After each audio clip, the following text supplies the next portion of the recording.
Hey guys, Dave from Nerdarchy, for nerds, by nerds, hanging out with these nerds. Nerdarchy Ted. Nate the Nerdarch. And today we talk about D&D. Crit happens!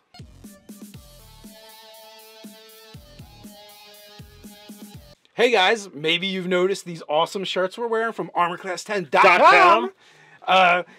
You can get your own gamer shirts from armorclass10.com from the link in the description below. There are new awesome sponsors. This is just a small sampling of the cool shirts they have over there. Go check them out. Let them know Nerdarchy sent you. So the theme of this video is critical fumbles, and you know, truth be told, they're fun. People like putting them in their games, but they really don't make any sense. Anthony Amato, our good friend from Cardboard Fortress, brings this up all the time because the better you are at doing stuff, the more likely you are to crit fumble. Right. Because a fighter who action surges and fights with 2 weapons or does something else to get an extra attack has 9 chances to get a critical fumble. But guess how many chances a fighter fighting with 1 weapon has? Right. So that literally makes the guy with 1 weapon better. Because he has a lower chance of pitching his sword someplace. Yeah. So really, should D&D have critical fumbles in it in this kind of game, especially when the swing is so low? Well, there's a number of different things that enter here. Number one, it is the difference between whether you're talking about a fumble and thus some kind of problem that occurs besides missing, or whether it's just a miss. Come on, when you say critical fumble, what does everyone think, though? Well, critical failure, you could say that instead. Well, I mean, that's it's not really critical. It's just a failure, right? If you roll a 1 and nothing extra happens, you just failed. There's nothing critical or extra or... Yeah. True. So, all right, yeah, I'll concede. Well, that argument's over. Well, that is awesome. It's a solid video ended. No, honestly, though, but here's the thing. Like, there is a lot of people that like using critical fumbles. We've done reviews of critical fumble decks. Nord Games put together one, and people love to buy them and use them. They had to send to the manufacturer and have more made because they were selling out of the critical decks. People like cool things to happen when they roll really bad or really good. Or really good. Yeah. So, besides the fact that it's going to have increased possibilities, are there any other reasons why we shouldn't use them? Well, that is the only reason not to use them, I think. Now, there's the reasons to use them is essentially goes back kind of like the rule of cool. They're funny when they happen. And that's just it. Like, here's the perfect example. In one of our early games, I was the dungeon master. They were exploring a cave with a river in it. And they were fighting zombies or something, and the rogue was using a greatsword. Go figure. Rolled a 1 and threw it, and I randomly had him roll a direction to see where it went. He rolled the direction of the mage carrying the lantern. And then I said, okay, make an attack roll. He rolled a natural 20 after rolling the natural 1. He downed the mage in 1 shot from the damage. The mage then fell onto the lantern, catching fire. Because he also failed a saving throw. Yes, and with then natural 1. And then the wise monk realized that water puts out fire, so he put him in the river. Where he then began to drown. Now, granted, the mage was none too thrilled with this, and to this day bears a grudge against me. He's forever etched my name in the book of grudges. But it was freaking hilarious, and we love to talk about that story because it was funny. And it's one of the attack rolls we actually remember, unlike the thousands we've all made that have just gone by into the wilderness of our minds. There's the memorable things, chopping that archvillain's head off in the modern game. We played the D20 modern game, and just Bart, who played with us briefly, was playing an elven rogue fighter, warlock, wizard, something. Everything. Like, he just had some things thrown on him throughout the course of the game.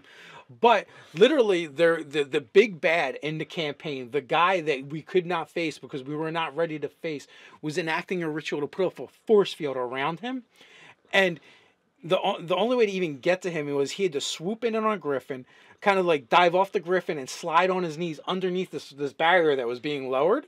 And he had to make a check to do both of those things. And then he made the attack roll, crit it with a sword of sharpness or vorpal weapon. I don't remember which. Either way, the result's the same. off with the head, kills him in one shot. It's over. Campaign ends. Good guys win. Well, good guys sort of win. But, you know, like, that was, like, the most fun and coolest thing that happened. And I think if you want to have those kind of events in your game, you should also have the kind of events where, you know, it slides the other way on the characters, against the character's favor.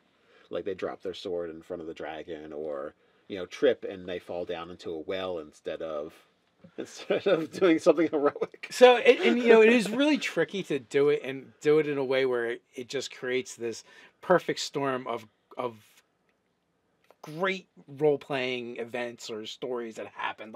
Like the Giles, you know, nearly burning to death and drowning. Like, that was completely done by the dice. We couldn't even construct that. I mean, like, as a GM, how do you figure that out? So, you know, so that was completely 100% random. It was hilarious. It was funny. Jim still hates me, but it's okay because we all get this great memory. I'll take one for the team, you know. And again, with, you know, the modern game with just plain Bart coming in, murdering a guy one shot, super memorable. You know, the same campaign with that monk. Your monk, you know, the rules in AD&D were different for unarmed combat. So, like, your Ben Bars was your percentage to knock someone out. And you were a weak monk. You didn't have a high strength. That's right. And you had to roll, like, something ridiculous, like an 01. It was 8%. 8% or less. Which is bad on all one. Oh, absolutely, yeah. Very bad. And he manages in one round, using the monk rules, he attacked 2 ogres. And he literally stepped on the first ogre's knee, punched the first guy, rolls like a 3 or 4, you know, KOing him. He springs off of that guy, kicks the second ogre, drops another like 5 or 6, and just like that, he knocks out 2 guys. 2 ogres. Yeah, 2 ogres, monk. Not a particularly high-level party. It would have been a good challenge for them and makes easy work of them. So, like, the random dice rolls add a lot of fun to things. So, and the crits can doubly do so if you allow them into your game. I agree. I think that if you use both sides, you're going to get great stories. If you only use one, it's just not going to be as memorable.